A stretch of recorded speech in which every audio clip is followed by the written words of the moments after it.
Ashborough, North Carolina, a town that doesn't appear in tourist guides. It has no illuminated signs, no tree-lined avenues with independent cafes. It has narrow streets, cracked sidewalks, plaques with the names of soldiers who died 2 centuries ago, and silence is too thick to be just silence. Smiles are restrained, glances are short-lived. It's the kind of city where everyone knows what's going on, but no one has the courage to say. A city where names don't matter until they become a problem, and where one name, that night, would become the trigger for everything that followed. It's 11:47 p.m. when a police car slowly pulls into Jefferson Street. The street is poorly lit, almost deserted, surrounded by wooden houses with boarded-up windows. In the passenger seat, Lieutenant Bradley Keene, 42, decorated 3 times, with an apparently clean record, but a history known only to those who live in the city's alleys. Keene is the kind of policeman who walks around in a tight uniform with an upright posture and the certainty that nothing will ever happen to him. Ever. At the wheel is Officer Scott Mallory, younger, a rookie, still tense in the hands but learning quickly to imitate his partner's tone. They say nothing as they stare at the young man walking down the sidewalk. They just exchange a glance, and they park. The young man is wearing a gray sweatshirt. He has a plastic market bag in one hand and a black-covered book in the other. He walks with his headphones hanging around his neck and his head slightly down, as if he doesn't want to attract attention, but he has no reason to avoid anyone's gaze. His name, we find out later, is Elijah Brooks. He's 3 blocks from his grandmother's house, where he spent the night helping to change a light bulb, fix the faucet, and listen to old stories she'd told him 1,000 times. Now he's returning home, as he did every Thursday. The approach takes seconds. The car door slams hard. Keene walks straight towards Elijah with his hand in his holster before he can even ask any questions. Elijah stops. He raises his hand slightly as if to show that there's no reason to panic. Mallory arrives right behind him.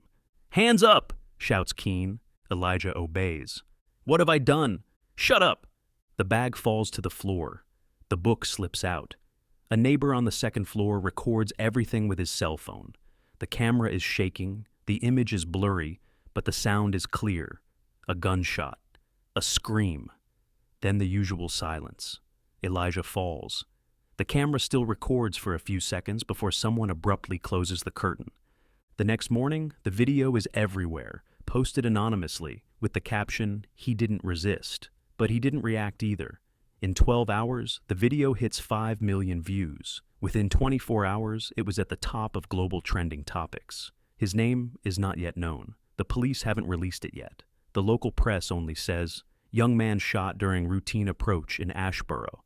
The official report states that he appeared armed, that he resisted with hostility, that proportionate force had to be used to neutralize a possible threat. But anyone who has seen the video knows, and those who know Ashborough understand. In the last 7 years, 17 young black men have been shot by police in Ashborough. 11 have died. No charges have been brought to trial, no punishment, no response. But something in that video triggers something different. Maybe it's the way Elijah calmly raises his hands.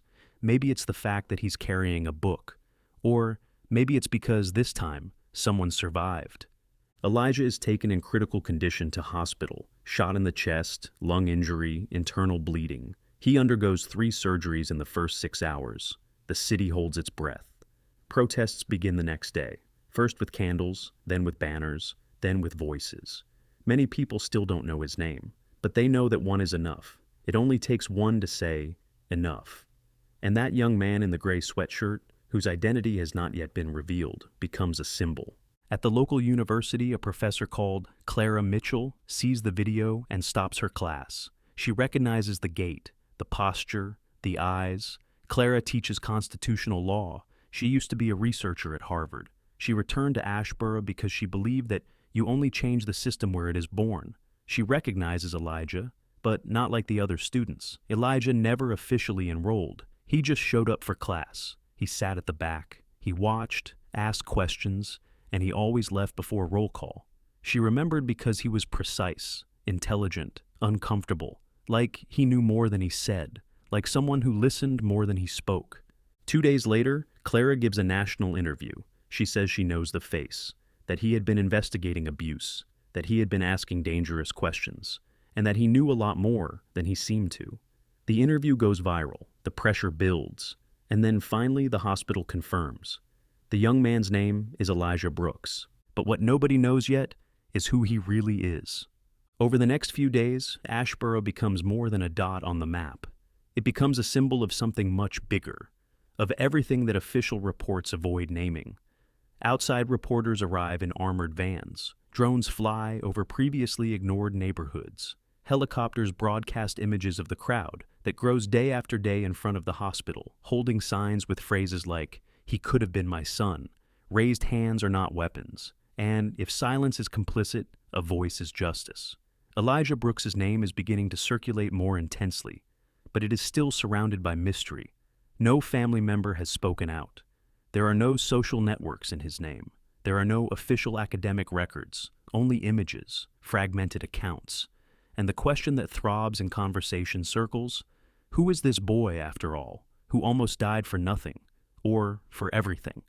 It is in this vacuum of information that the first piece begins to fall. A hospital technician, organizing medical records in the system, finds an encrypted file in the name of Elijah Brooks.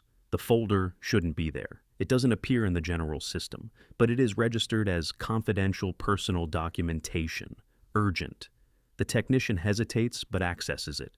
Inside, there are a series of videos, short snippets of interviews, audios, screenshots, recordings of public and private meetings, and a document with a title that echoes in the chest, "The Machine Behind the Uniform." The material is sent anonymously to an investigative journalist from outside the state. In less than 24 hours, the journalist confirms the authenticity of the files. The recordings reveal a disturbing pattern, a data manipulation network operating under the direct command of Ashborough Town Hall. The most shocking video shows a meeting between Mayor Charles Whitmore, 2 police commanders, and a local businessman. They discuss how to create justifiable security interventions in order to keep federal transfers active. Interventions there means approaches, faked arrests, planting evidence. The recording ends with the mayor saying, "If the numbers aren't scary, the money won't come."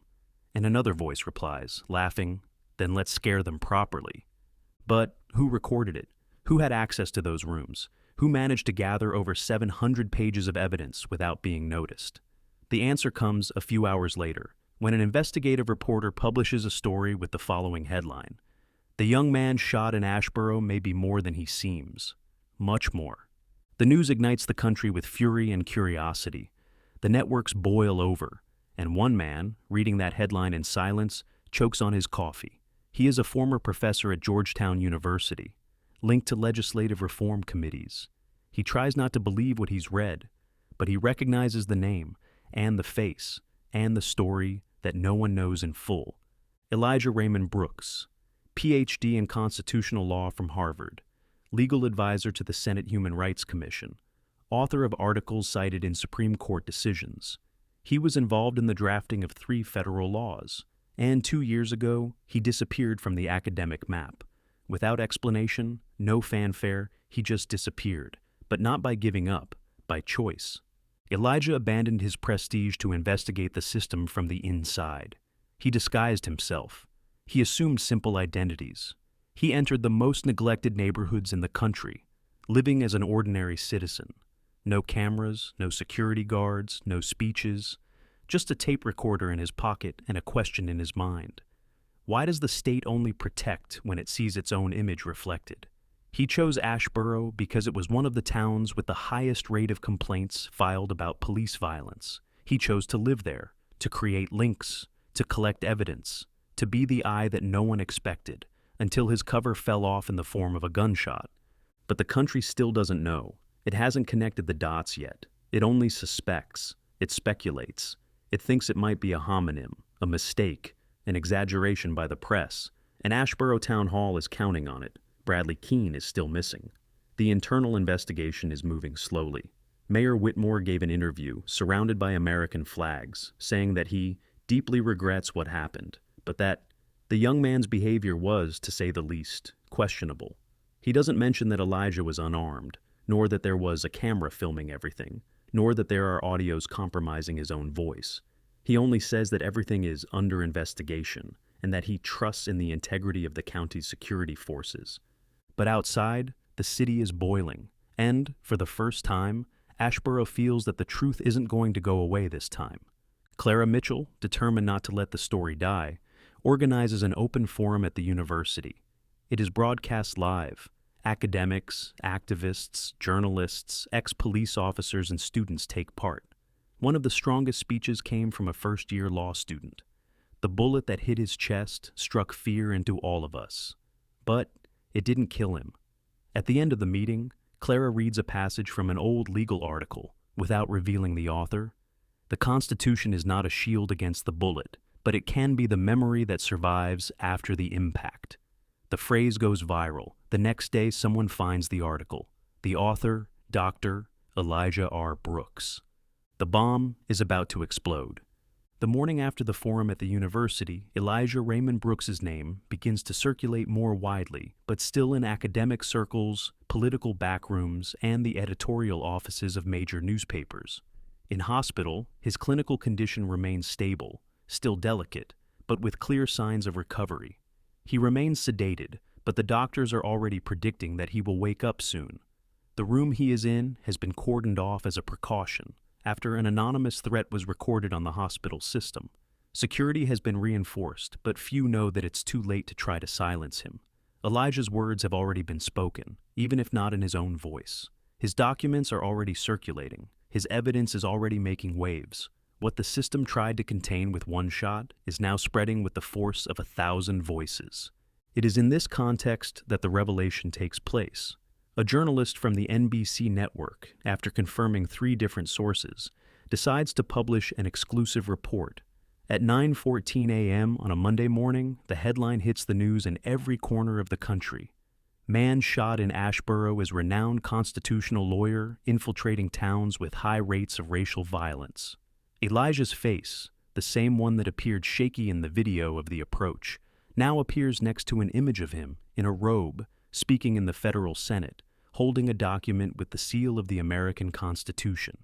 The caption reads, Dr. Elijah R. Brooks, author of the article, The Constitution Between Law and Blood, cited in 3 Supreme Court decisions. The country stops. Social networks collapse. Hashtags dominate all platforms. Elijah Brooks, a Constituição sangra, Justiça, já. TV programs are interrupted. Senators are lobbied live. The Secretary of Justice calls an emergency press conference. For the first time in decades, America is not just reacting to yet another case of police violence. It is confronting the truth that it shot one of the very architects of the laws it claims to uphold. Ashborough's town hall issues a defensive statement.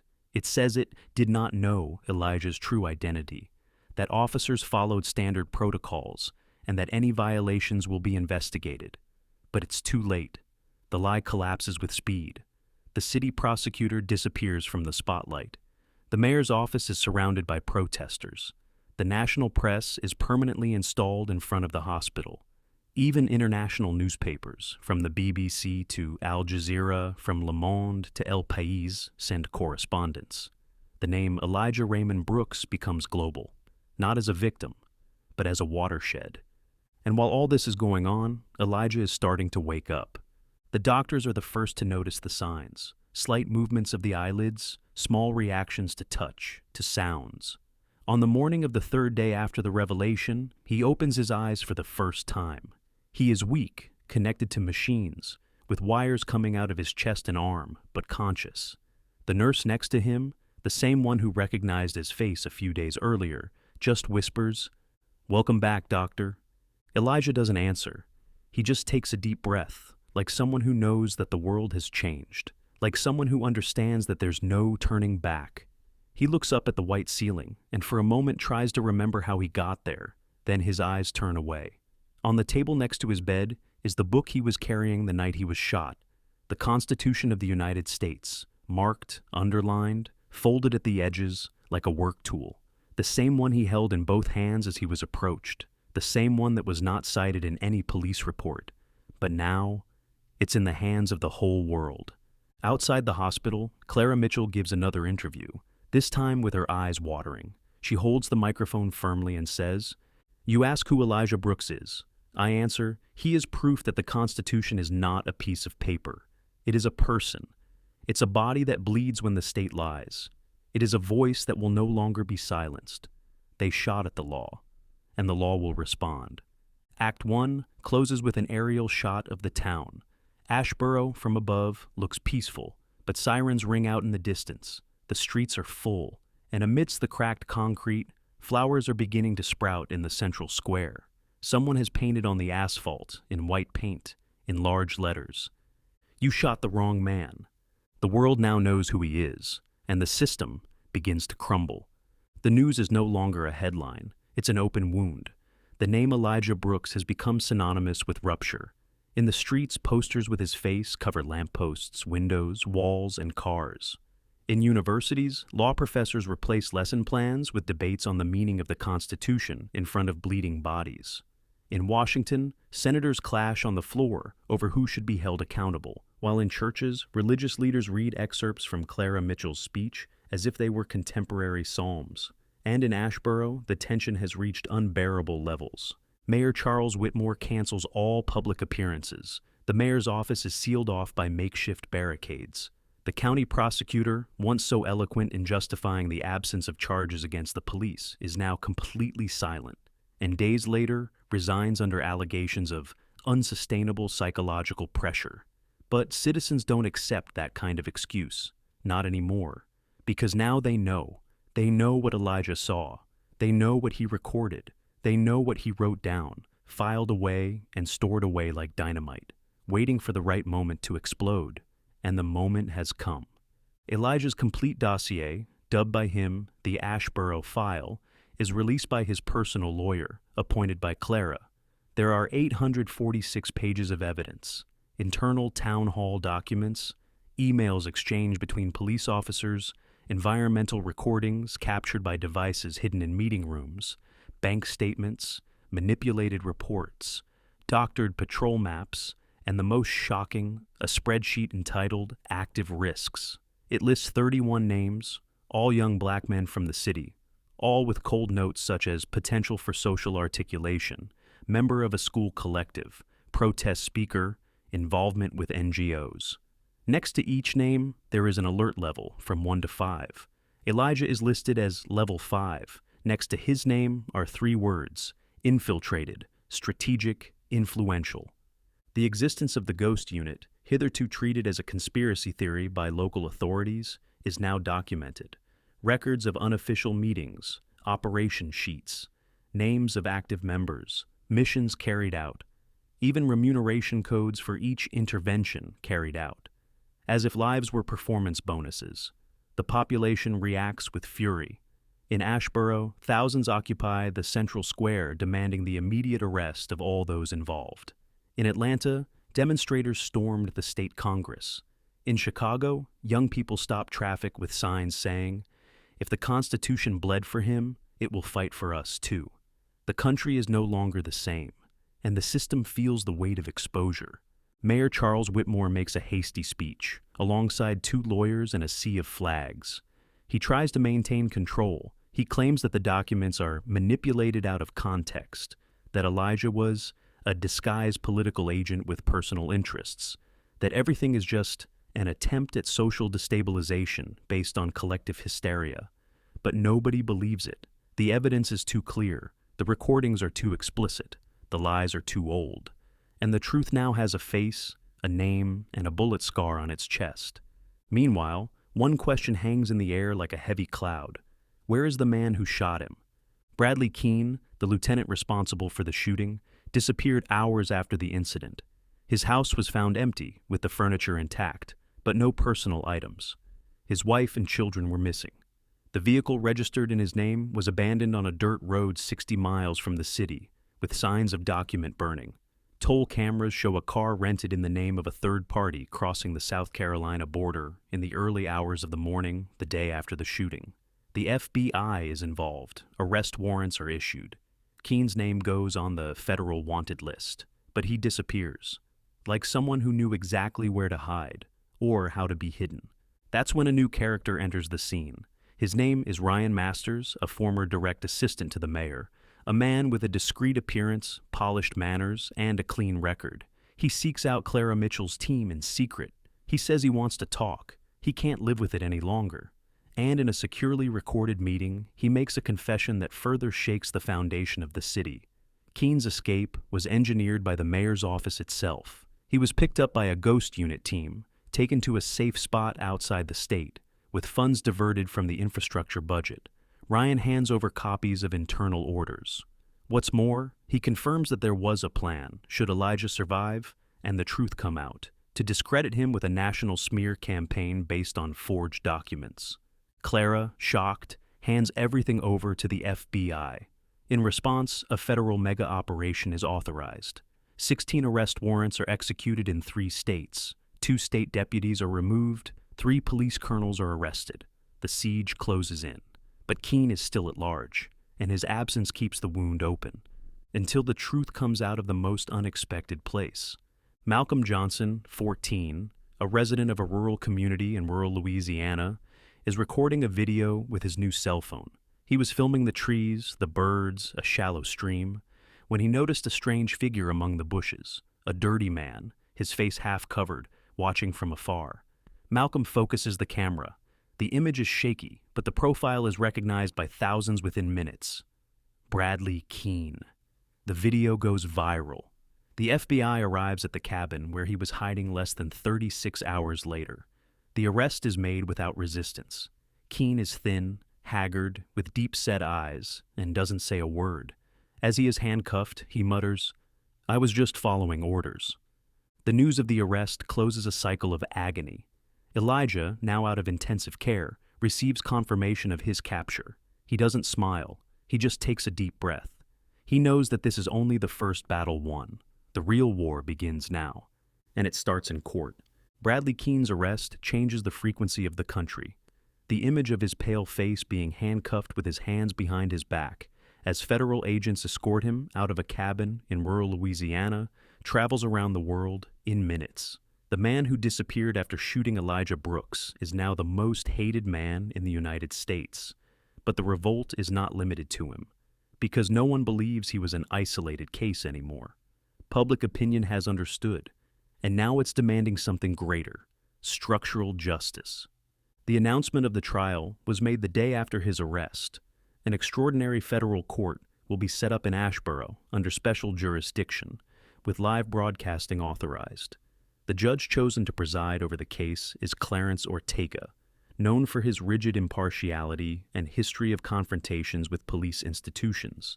The charges include attempted murder, obstruction of justice, abuse of power, forming a criminal organization, and hate crimes.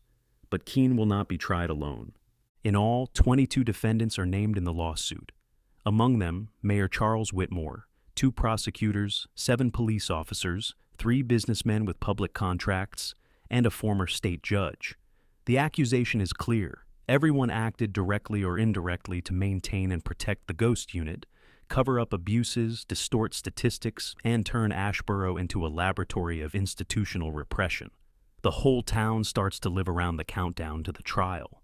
Meanwhile, Elijah Brooks is recovering. He can now walk for short periods with the help of physiotherapy and painkillers. The bullet that almost took his life left a visible scar on his chest and an invisible one on his respiratory muscles.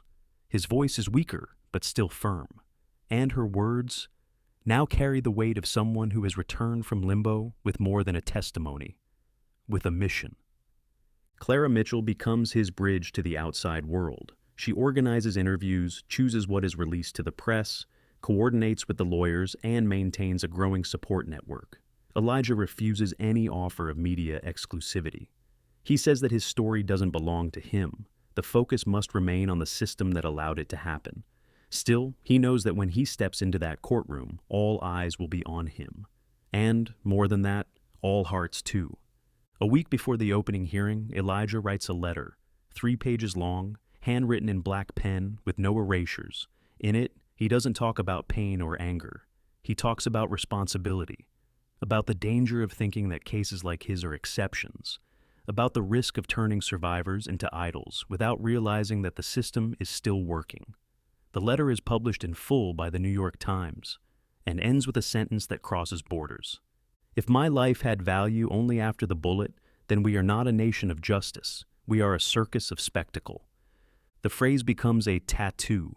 It's painted on murals, printed on t-shirts, repeated in assemblies.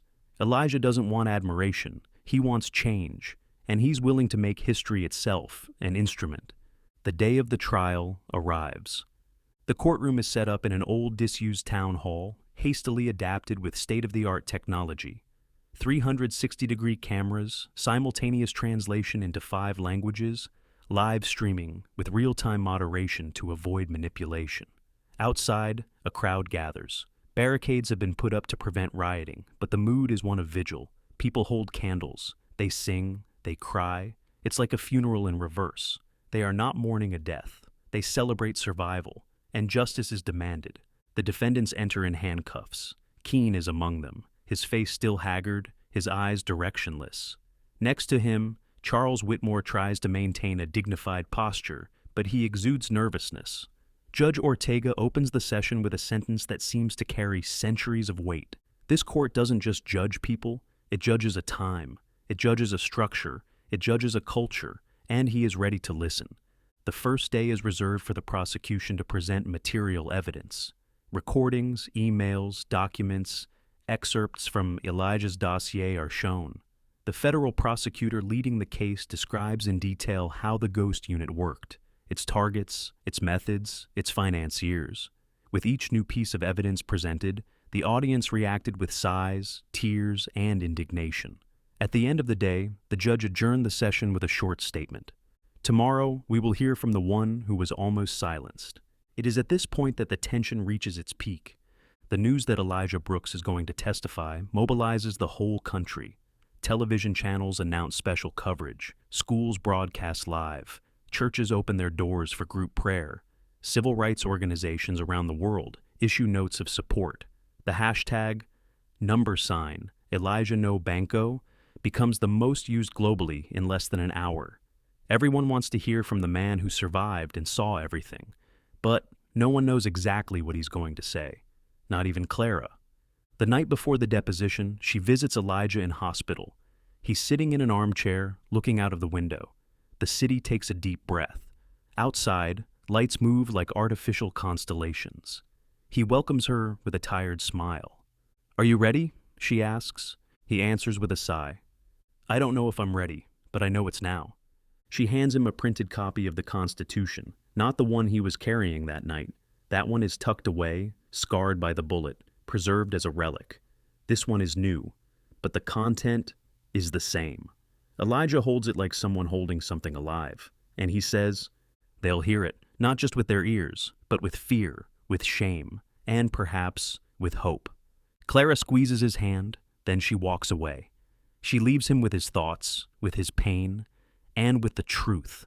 The courtroom is packed, but not in silence. There is a kind of silence that weighs more than sound. It vibrates in the bones. That warns you that something is about to happen.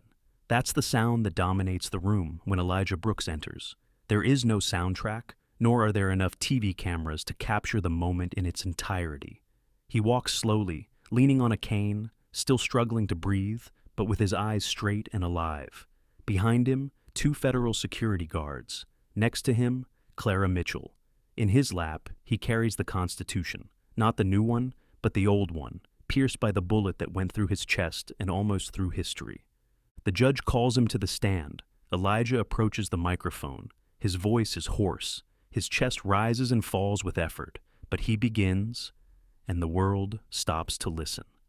"My name is Elijah Raymond Brooks. I am the son of Angela Brooks, the grandson of Levi Brooks, a constitutional lawyer, a public defender, a law professor, and, for the past 2 years, I have been something else, an insider. I lived in Ashborough like you do, taking the bus, going to the market, listening to noises on the sidewalk at night, and pretending they don't hurt. I've sat next to people who have lost children. I've listened to mothers saying they didn't cry anymore because they were dry. I recorded it. I wrote it down. And I survived. Not by luck, a miracle. But the miracle isn't just being alive. It's having a voice."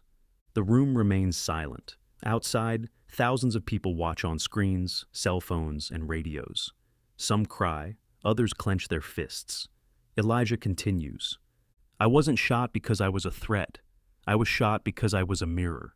They looked at me and saw something that didn't fit the mold. Someone who walked without fear, who read aloud, who didn't lower his eyes when a car passed. That was enough. That was always enough. But not this time. Because I came back. And I came back with proof. With a name. With a date. With a number. And with this Constitution here on my lap. The same one they claim to defend, but have never opened to read. He opens the book carefully. He shows the marked page. It says that everyone has the right to life, liberty, and the pursuit of happiness. But in Ashborough, these rights come with an asterisk. If you're black, poor, politicized, your asterisk becomes a target. The judge looks at you carefully. Some jurors cry, others hold back. The defendants look down. Charles Whitmore sweats. Keene stares at the floor as if there were still a hole there to swallow everything up. Elijah takes a deep breath, raises his voice once more, and finishes. I'm not here for revenge. I'm here to remind you of what you've forgotten. That this nation wasn't built with silence. It was built with courage, with words, with deed, and now, with consequence. He closes the Constitution. He returns it to his lap. The room erupts in applause. The judge bangs his gavel, demanding silence. But the bang has already been made. The video of the testimony hit 300 million views in less than a week. It has been subtitled in 50 languages. It has become a reference in law classes, legislative debates, and political speeches. 3 days later, the verdict comes down. Bradley Keene is convicted of attempted first-degree murder, hate crimes, obstruction of justice, and forming an illegal militia. He faces 68 years in prison, without the possibility of parole. Charles Whitmore is convicted of active corruption, forgery of documents, concealment of crimes, and co-authorship in a criminal organization.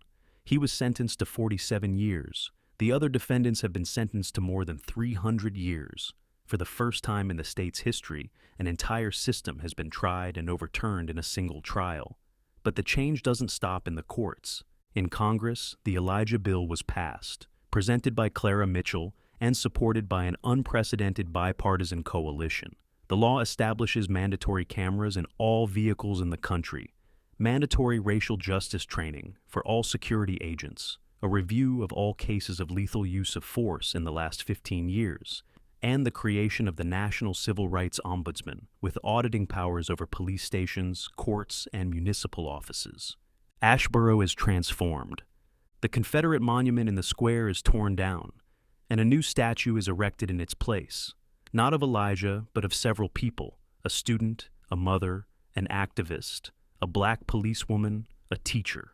The base of the statue bears the words spoken by Elijah in court. I wasn't shot for being dangerous, I was shot for being a mirror. The Living Voices Institute, which he founded, is spread across 16 states. It offers psychological, legal, and political support to victims of institutional violence. In 2 years, it has managed to reverse more than 120 unjust convictions. In the halls of Congress, the name Elijah Brooks is respected as a synonym for transformative justice, but he prefers not to appear. He doesn't give interviews. He refuses biographies. He says his story has already been told. Now it's time for other voices to be heard. 3 years after the trial, Elijah makes one last public appearance. He is invited to speak at the UN during the opening of the Human Rights Summit. He takes to the stage slowly. He doesn't carry the Constitution, no ready-made speeches, just his scar, his gaze. And he says, "When they shot me, they wanted to silence a voice, but they didn't know that it had already spread, that it was already in other mouths, in other hands, in other names. Today, I don't speak for myself. I speak for all those who didn't get the chance, for every name that became a statistic, for every mother who couldn't bury her son, for every teacher who was silenced. I am just one, but they are many. And now, you're going to have to listen." He walks off the stage without applause, because no one can clap with their hands busy wiping away tears.